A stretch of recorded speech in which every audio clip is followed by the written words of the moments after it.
Hi, international publicist Michelle Tennant Nicholson here. I co-founded with my husband friendsofeastflatrock.org, where we've been fighting an asphalt plant 1,100 feet from our homestead.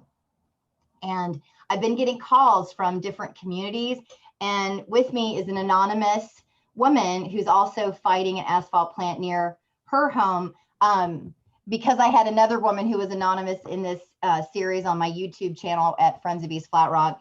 We just called her Tabitha. So let's call you Tabitha. Hi, Tabitha. Hey, how you doing? So Tabitha was one of my favorite names as a child growing up because I watched Bewitched. I was completely transfixed by Bewitched. Did you ever see Bewitched? Oh, yes. So what we're going to cover in just the next few minutes is I'm going to walk Tabitha through best practices in what we did and the time sucks. So the like what to do, what not to do now that we're 4 months into our asphalt plant. Our asphalt plant here in Western North Carolina in East Flat Rock withdrew its application. We fully anticipate that they will reapply. They purchased the property and we are experiencing late night bonfires and burning of woods and they think that they're going to get the property. So we united in 4 months, 11,000 rural neighbors, and I'm going to talk about how to do that. So Tabitha, do you have top questions like coming at it completely fresh? What's the first thing that people are thinking? And then I'll relay what happened to me. Well, I think one of the first things is there's typically no notification to the local citizens, or maybe a minuscule notice in a newspaper, maybe not even in the same county. So how do the citizens find out about the asphalt plant and their desire to locate in an area? Yeah, so that was the very first thing that happened to us as well.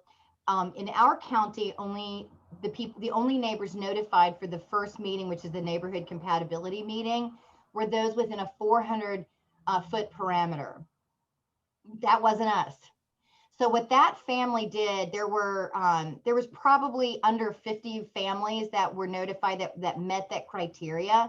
And one of the families created a flyer and actually posted it on area billboards, post offices. And I would not recommend this as against the law. They put it inside people's mailboxes. Okay. If you're going to notify the neighbors, you actually have to go door to door and put it on their porches. If you're going to do that, because opening another one's mailbox is against the federal law. So when my neighbor in one of the retirement areas who I had served, we served on the board of our local community co-op, and she instant messaged me June 1st in the morning and said, Michelle, do you know that there's an asphalt plant trying to conditionally rezone the property across the street from you? And I said, I haven't heard that. So I called the planning department. They verified that that was true and that the neighborhood compatibility meeting was the next Monday. So we had a week. So of course we were horrified. Later that afternoon, I did get the flyer from the people that lived within the 400 foot parameter because they just wanted to get the word out. And most people are going to think, let's just do flyers. I want to invite everybody, even if you're not a publicist who has skill sets like me, call the local press. If you're doing the television stations, if you're going to your local press, call in. They open up usually around 8 a.m. Call in and say, hi, I'm a neighbor. Do you know this is happening? Ask the receptionist to put you into the assignment desk. Then say, hey, I'm willing to go on air. I have bees. And so they love a nice story, a visual story. So I offered them, come to my backyard. I'm going to tell you about what I know, and I'm going to give you some B-roll on bees. They loved it. And that was the first widespread TV coverage. I also called with every county, you have a press venue that's won the bid for notifications. Find out who that is and then call them. In this case, it was Hendersonville Lightning. And I called the editor that Monday after I called the planning department, and his name is Bill Moss. And I said, Bill, did you know about this neighborhood compatibility meeting? And he said, no. He's got, by law, he's the one to be notified. But see, they're not required by the county ordinance to actually notify neighbors until much later in the process. So we, by law, wouldn't have been notified until about September, late August, early September. This was June. And the first neighborhood compatibility meeting, which the asphalt plant thought it was just going to be with those neighbors within a 400-foot parameter, we decided to, just shine the light on it and just tell all press. And there's a date involved, right? June 8th was the date. And that's what motivated all the press. We also got an op-ed by our other daily paper. Hendersonville Lightning is a weekly paper. The Times News is a daily paper, and they need more content. So we let them know, and they actually wrote an op-ed saying that, yeah, we think that the neighbors are right. They're gonna need, it's by law, it should be more than 400 feet. They thought as a news angle, and I'll show you here what happened early on. Immediately we put together a website. So my husband put this together. If you don't have something like this, I had my neighbor do drone footage. We started to pull things together to educate the public. We did this within a 24-hour time frame. I do realize that not everybody's going to have this capability. Then at least do this. Everybody's got this capability. At least make a Facebook page. So, and that way the press can talk about where the neighbors are organizing. Okay. So as you can see, within a matter of months, we have close to 2,000 members on our East Flat Rock page. We also did a petition. Early on, we just had several thousand as well. Now we have 11,480. This is within 4 months. And you can see here, this was the one that was, most people are like, oh, I'm going to sign a petition. I may not go to the meetings. I may not, do this. I may not write, but at least you can actually collect and I did it digitally. A lot of people wanted to do it paper-wise, but we move at the speed of the internet. So I'm going to recommend that you do a Facebook page at the very least. These are free. Both of these things were free. And then you can actually collect all your media coverage. Now we got quite a lot because that's what I do for a living. But you can see here, even if you had a handful, that's the quickest way to notify your neighbors. We also got radio. We also paid for radio advertising with what we raised in money. So within a matter of months, we raised about $16,000 for legal defense. So you can see all of our neighbors who are giving money to that legal defense. And then we also created a newsletter so that people, if they didn't like Facebook or they didn't want to they could just go to the website, get alerts. And that's how most people are actually getting their alerts now. This is the type of newsletter that also feeds into our MailChimp account. And then that automatically alerts people. So, and then we also created the YouTube channel to get the voice of the people. So, most of the time asphalt plants are going to have deep pockets, but these are all free things that you can do. We even had musicians give, this is, they donated the video production, the music. So you can actually do a lot with your resources for free. What I did here later on, it was important that because they said there's no way that 11,000 people locally, even though I had the addresses from change.org, you can go inside this account and actually download it and then send it to your planning director. Their comments, their addresses, their city and state. But they wanted to diminish that. So we had to prove that we definitely have local people on this. And so we started to do profiles of Friends of East Flat Rock. So people would know, hey, it's not only the people behind the asphalt plant, but it's also people here. And these are the people that that matter. These are the neighbors that you're trying to diminish with this asphalt plant, and you're going to be polluting these people. The other thing that we did early on we partnered with Mountain True because we weren't a nonprofit, and we wanted to make sure that any monies that were taken in for legal defense was actually done legally. And it would have been awesome if we could get tax deductions. So we did that with Mountain True. And that was all within the first 2 days, we did a website, a Facebook page, a petition. We secured a lawyer, and we secured a nonprofit to partner with. That was all by June 8th. Wow. So not everybody's going to have to move that quickly though, because they're going to have notice sooner than a week, right? And so then we started to really push the heat on, and on June 8th, the meeting lasted to be 4 hours.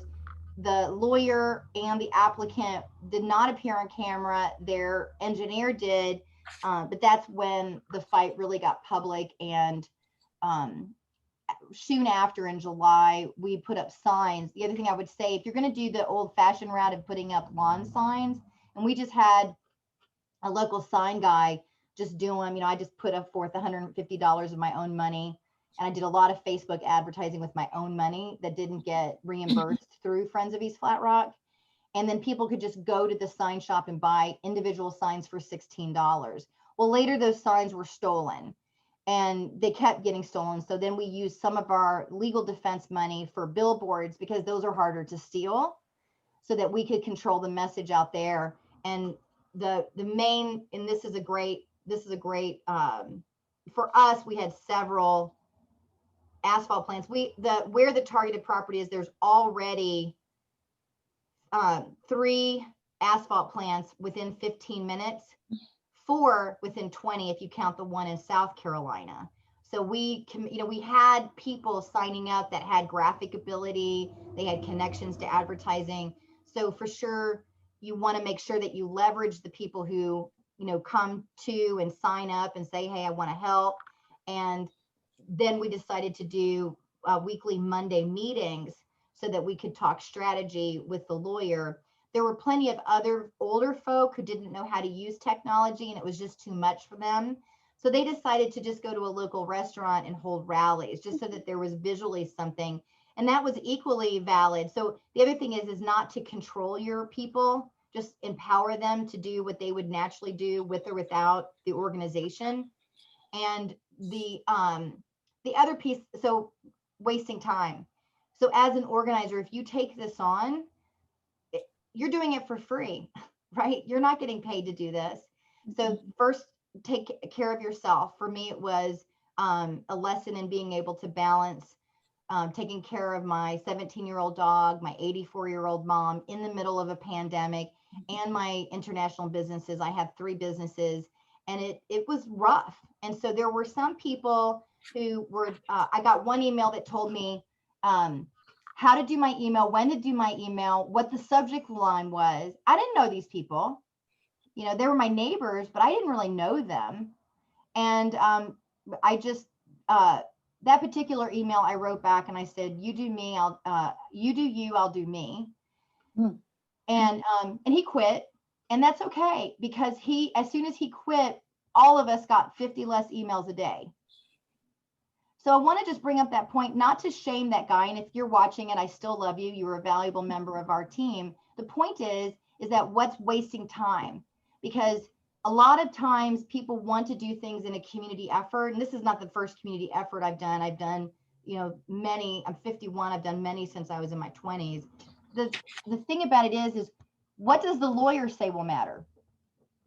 And only do that. That's the strategy, right? Because the lawyer is going to point you to do this and only do this, because that's the only thing that's going to make a difference for the land use. And this is a zoning fight. It's not, and then he explained quasi-judicial, legislative, those all factor into the fight that you have. Like in our case, 5 people were going to make a choice for us. That's it. Other times it's actually like a fight where there's no zoning in place. We had zoning in place that was put in place from a past fight. So asking all these questions, then organizing the community, giving them resources so that they can actually unify, and then just updates. The lawyer says this, do this, write letters now, write your press now, write this or write that. So you need a way to, collect the people, and then you need one person who can speak to the, 1 or 5 people who can speak to the lawyer, get directions from the lawyer, and then instruct the masses of people. And that's it. That's all you can do. Questions, Tabitha? Well, you've done a tremendous amount of work in a very short period of time, and your experience has certainly propelled that in the right direction. So I'm also very curious about how you informed your local leadership, meaning your local councilmen, aldermen, whatever you call them in your area, but to give them information Yeah. to hopefully make the right decision. Well, I was actually active because I'm a precinct leader for East Flat Rock and have been for several years. So I've been participating with meetings that were public for East Flat Rock. But it is difficult because I complained to them 2 years ago. Could I get on a newsletter? Could I get on? But a lot of times the county websites are antiquated and they don't have, for whatever reason, they don't have a newsletter, right? They don't have newsletters. Now some counties may differ. Ours didn't. So if you go to your county newsletter or county website, and then you're looking for, in our case, it was the planning department. Okay, so you're looking through here and you're like, oh my God, what do I do here? Like who, blah, blah, blah, right? If you have any questions, just go to staff, right? So ours is the planning department right here. And then you can see who's the department staff, and then you communicate through the department staff, and you can call your planning director or the receptionist for the commissioners, however your government is set up, and that person by law is required to tell you how to communicate. So then what we would do is we would always say, go to friendsofeastflatrock.org, the website, and then you'd have the next step. So right now, what you can do right now is only 1 and 2, because that's all. But for a long time, there were 6 steps here. The first one being write these people, right? And then it would be these people are commissioners in particular. Mm-hmm. So these are the where you find the people, right? And how it goes in our the person who's in charge on staff. So there's a difference too between those who are government employees who manage the process and make sure that it's fair for the public. But early on, we had to have our lawyer speak to the county's lawyer because we were getting emails back that were basically telling us to bug off, and not those words. And so that's illegal, right? You have to accept if you're in government and you're a public servant, whether you're there as an employee or whether you're appointed or whether you're elected, by law, you have to take communications from the people. And there's something called, in North Carolina at least, it's going to differ from every state, Public Information Act, so that we can actually see emails going to and from. And so we requested those, and we could see that the communications between the government staff and the planning board and our board of commissioners and the asphalt plant. And some of the communications worried us. We passed those to our lawyer. Our lawyer, if there was legal cause, then spoke to the county's lawyer to say, hey, you need to take these communications. That was one of the early things that happened, because many people don't know what the law is in your particular county, and your lawyer will help you wade through that. Does that make sense? Sure does. And I'm thinking of maybe other communities that I've read about that basically have 1, 2, or 3 staff at the most, and then direct to aldermen or commissioners. So could you speak maybe conceptually about how you might work with a smaller community? Our community is small. We have like 2 people on the government, 2-3 people on the government staff, and then our commissioners were 5, and our planning department was 6. So, and our people, we're Hendersonville, North Carolina. So we're a mountain town. We're not very large. So if you're really smaller than that, like, I own property in Saluda, North Carolina. They're a little smaller than that. If you have personal relationships, have those people call. Like, we had one of the guys that lived here was the former chief of police, and he's retired here. So he didn't want the asphalt plant. So he's going to have relationships with those people. So they can call and just have, it's relationships in the end. We also had some of the summer camps invite some of the commissioners, because the people who are going to vote, please come out and see the property, see that we have a bog here that's historic, that this plant is endangered and it's nowhere else on the planet except for one other place. So if it's killed, it only exists one other place in the world. They may or may not care about the environmental impact. Most of our commissioners cared more about land use than they did about the environmental impact. But some of them did come out and look at the camp nearby, the summer camp, because summer camps, what's the industry in your community, right? Every community is going to have some type of industry. Ours are apples and summer camps and tourism. So have those leaders speak up for where the purse strings are actually moved in that community, because that makes a difference. It does make a difference who's voting for those aldermen or those commissioners or those elected officials. It does make a difference how those appointed officials, the ulterior motives that they have. And it's also important to be civil. You know, we were accused at one point of being rude, and the scuttlebutt was, and we had to, you know, bring in the police because things were getting stolen and voices were being suppressed. People had a lot of opinion about that. But the bottom line is, if people are doing illegal activities, they should be actually held accountable for that. And so we were involving the sheriff, and you know, he was a great he called me every few weeks just to see like what was the next thing that was shocking. You know, what next spokesperson from the asphalt plant was stealing signs. And then we had affidavits of people actually seeing that. If I had to do it over again, Tabitha, I would, there are these trail cameras that you can get online for like $50. If you're going to invest in a sign, go ahead and invest in a trail camera, and that's motion detected when somebody steals that sign. Or put on Vaseline so it's hard to, you know, use this, you know, move the sign. Or put on, this is a good old Southern technique that I've learned with this whole thing, is put on poison ivy, like rub poison ivy plants on the sign. Just don't rub them on yourself first. Wear gloves. Yeah. Okay. So another question is, did you interface with the air pollution permit process in North Carolina, and what are your thoughts on that? I think there's some misconception that you're protected due to the process of permitting.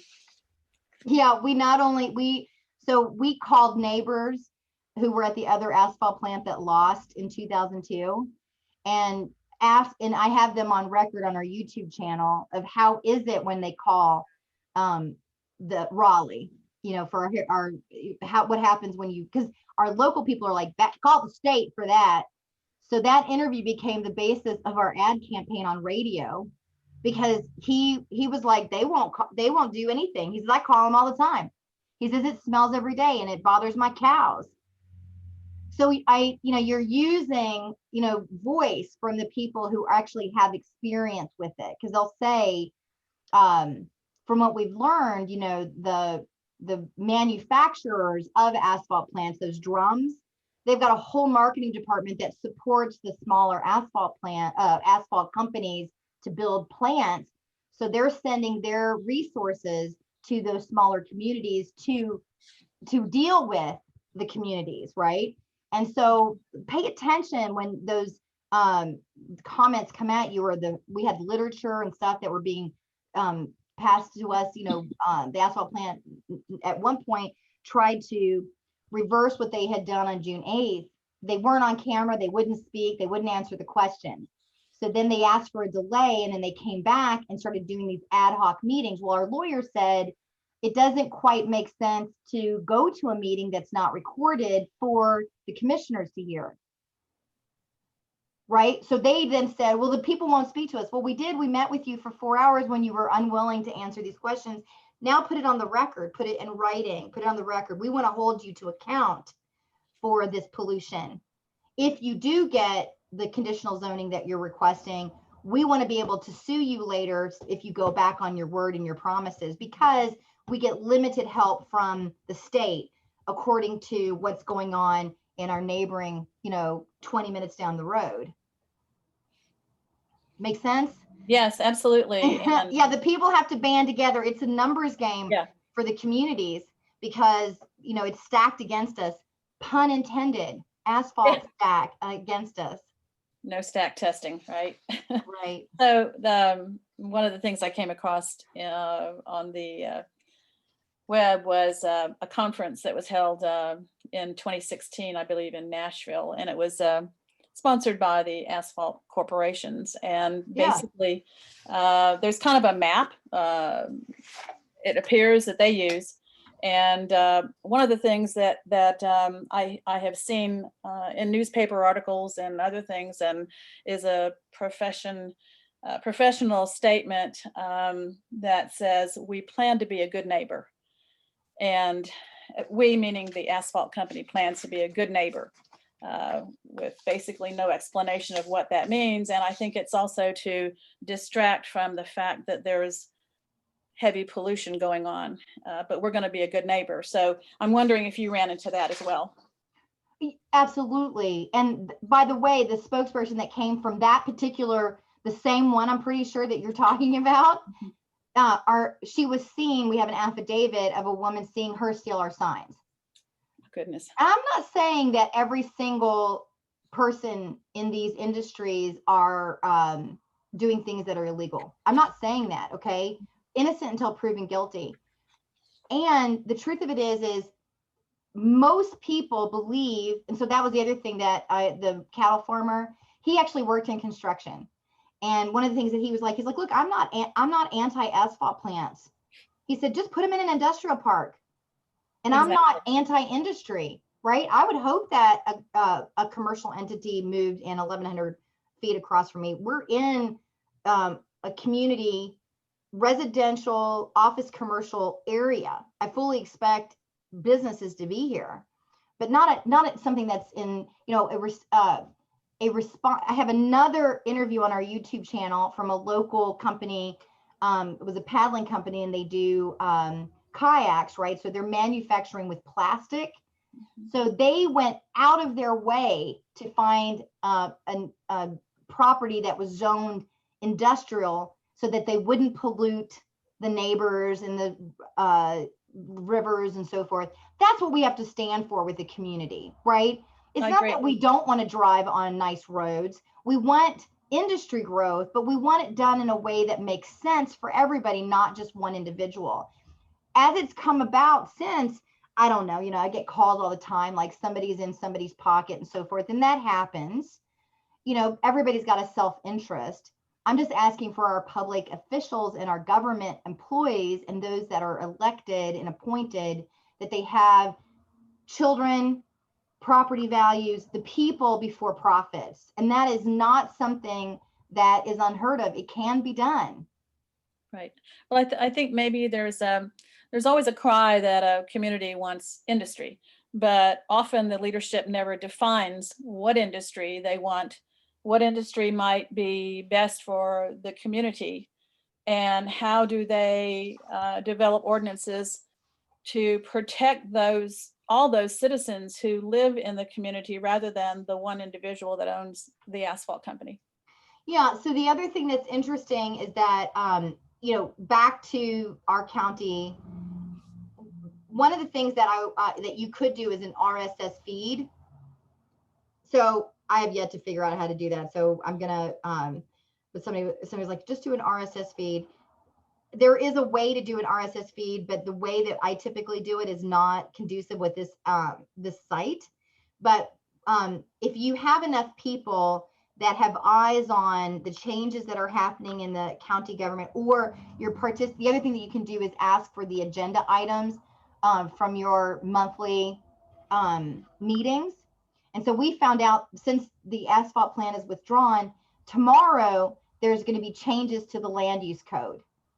Separate. And it reads like it's favoring the asphalt plant. Now, research, because we're now a day before, research shows that maybe these changes have been done, that they've been in the works for a while now, because we commissioned the public records, and we had one of our, I like to call them the people who like to read their fine print, those kinds of people.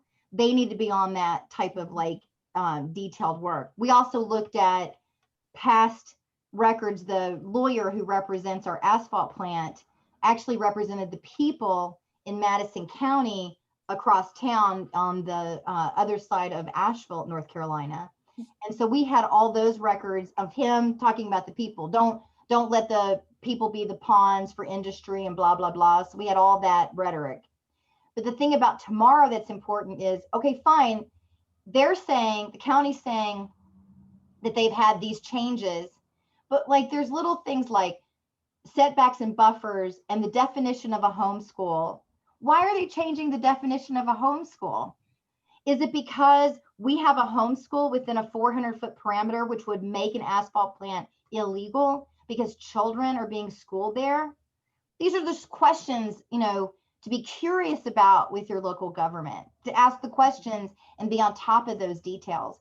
Because if you're not, then that stuff gets written in your permanent code, your land use code, and then industry can actually use it to their advantage outside the protection of people, property, and children. Excellent point. So be involved, You be have to be involved. active, volunteer, for your town and community, and keep your ear to the ground. Yeah, don't waste time though. And so that's in an interest of time, we've gone a lot longer than I wanted to in the call, but I think it's important to really talk about, because I didn't have any type of video like this. So I hope this is really useful for people. But be judicious about your time, because you still have family to take care of, you have jobs to maintain, you have your health to maintain. We had people dealing with the pandemic.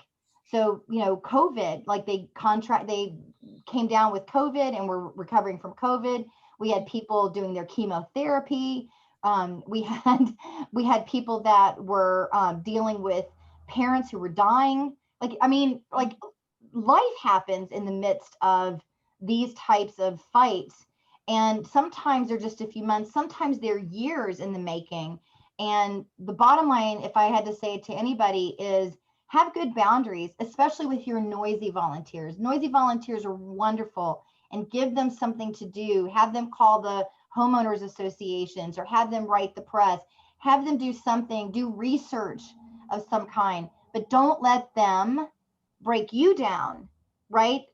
Early on, I was like, I'm just going to do what my lawyer says. And it was the hardest thing to not cater to people, because I'm just such a giver. I wanted to go to somebody's house and just sit with them and sit for hours and hours and hours and prepare something. But at the end of the day, why are we even creating a speech in July when we don't even know what the argument is going to be in September?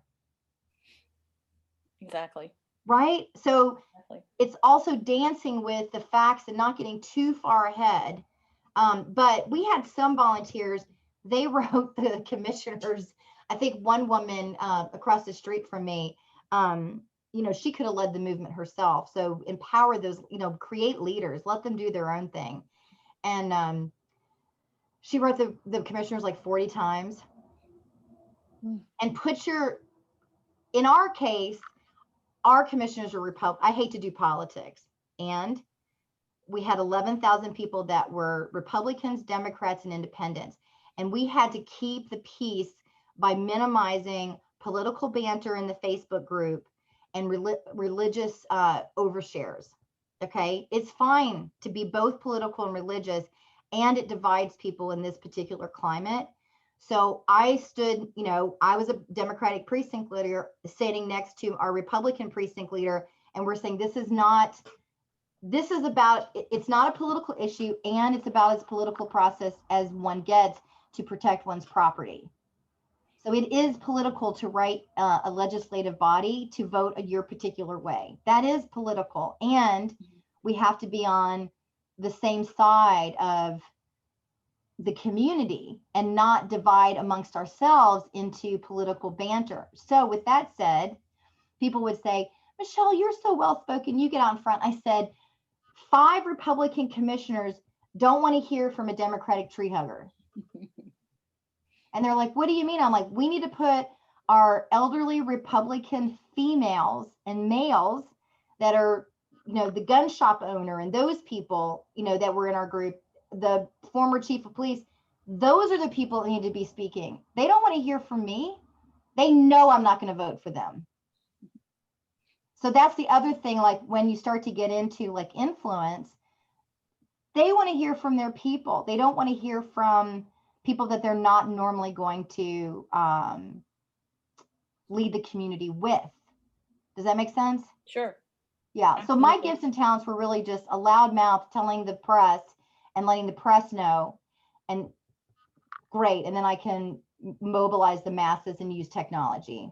Fine. Meanwhile, our camp owners, our, you know, religious leaders who have been here for like, so we looked through all of the, so these are your buckets or your categories of people: religious leaders, uh, uh, duty boundary leaders, like who's leading the National Guard or the police or those officials in government in that particular community.